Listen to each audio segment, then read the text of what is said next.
Okay,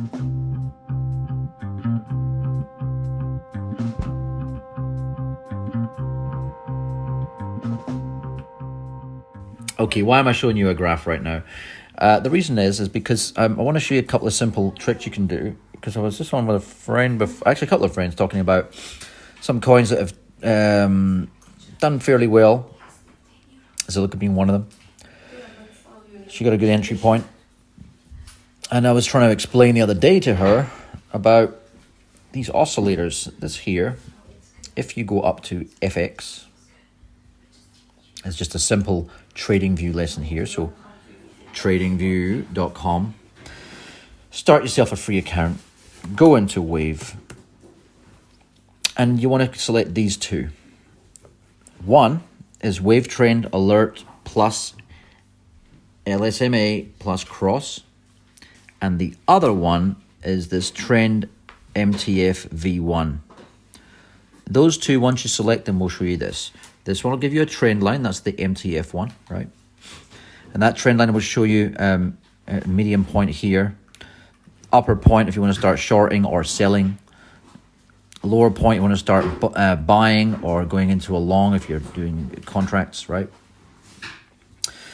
But that's the trend line showing a channel. Not totally foolproof, of course, because you know it's more reliable using things like what do you call it, Fibonacci extensions, which can be found in here. But I'm not going to cover any of that right now because I don't know about it. But I have a friend that does. Anyway, you see here, this is that other one that I told you to add just now, the one that had the big long spiel at the start of the video. You can rewind it and look at. There's no point me doing it, but this is what it comes up with. It comes up with this oscillator, looking at various time frames. I'm just going to use Zilliqa as an example here because it's the one I had on screen. Believe me, this works with every currency. If you're starting with a low amount of money, and sorry, I got a cold at the moment, so I sound all nasally. But if you're starting with a low amount of money, and you just take these points here. By the way, this is very similar to MarketCipher from CryptoFace. It's not as good, of course. It's got a little bit more overlays on there. One relative strength index and everything is a lot clearer to see. They have a little thing where you've got white peaks up here and stuff, and it makes the buy and sell points a little bit more reliable. But this is almost as good. It's the next best thing from all the oscillators I looked at. And I did used to actually have probably about this time last year. Actually, I bought their MarketCipher B, MarketCipher A, and that package that they have. But yeah, this is if you haven't got much money or you can't be bothered buying it again. The price has gone up, whatever. Stick these two and they'll do you well. Right, so looking at Zilliqa there in the 4-hour chart. I'm just going to go down to a 1-hour chart just to show you as well. Right, so here we have buy point. If you just bought at that buy point there, and that was around the 326 Satoshi mark, or you bought here, again it's about the same, or you bought here, again it's about the same, so it didn't matter which one of those you bought, and then you sold at any one of these,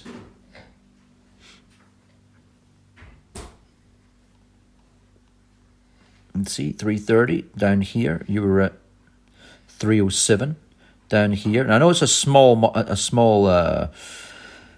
variation, but my point is, if you just blindly follow these buy points, you can see up here it goes to on that sell point there 345.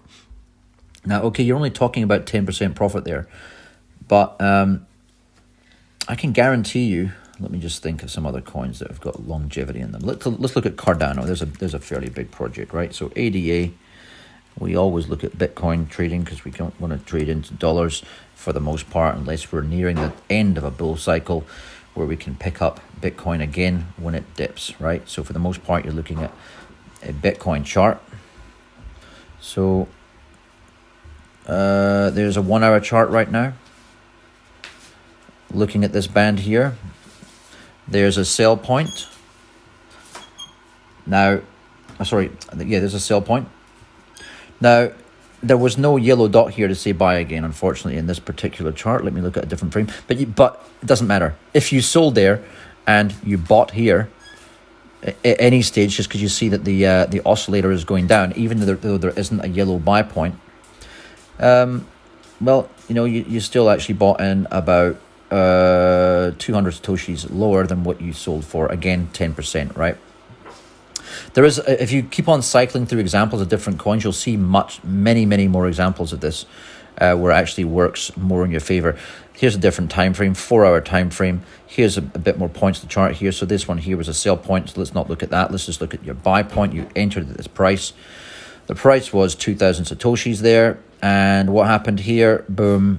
Let's take not even the highest one, which was 2,306, 2,200. Again, a 10-point move if you did what it told you. Buy in again here. What was the buy point? 2,000. What was the sell point here? Oh, look, 2,340. So you see, no matter where you go, okay, let me look at another one. Let me think. VeChain, that's moved recently. Let's see what that's going to give us. VET, Bitcoin, Bitfinex. Okay, first buy point we see there. Let's ignore that first sell point, which probably would have made you money if you go further back in that trend line. But let's take the first buy point here. What have you got? You got 147 Satoshis. Your first sell point is 205. Boom, there's a nice profit margin for you.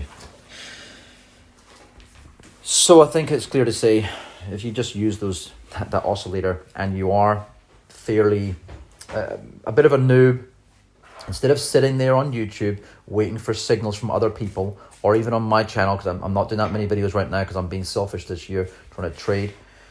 You know, if you put that oscillator and that trend line up, okay, sometimes the price action is going to start breaking these trend lines. You're not looking at volume. With some of the other videos I've shown you in the past, like looking at depth charts, which can change rapidly based upon bot action, as my friend was pointing out the other day. And I have heard that a few times in the past. But I think if you look at depth charts, which is, let me just go in here and show you what I mean. Let me go Cardano, is it one of my top ones here? Oh, for fuck's sakes. All right. Okay, I'm going to bring up Cardano and show you what a depth chart looks like. Because most of you will be using Binance. Connection slower than cancer. Here we go. Come on. Hurry the fuck up. Oh, let me just see the depth. There you go. Right, so when you're looking at your let's say you've got some sales on here. I've got two sales, 2980 and 2490. By the way, those are some, I'm only kind of swing trading with this. Most of my Cardano actually sits on a ledger, longer term. The price targets for those, well, the price targets we have at Cryptoversity are quite attractive for this. So 2267. So we're floating around that one quite a lot. We're floating actually up to quite far beyond that. Around about the 2.8, I think we've done a few times. But then next one's 3900, next one 4970, next one 8300.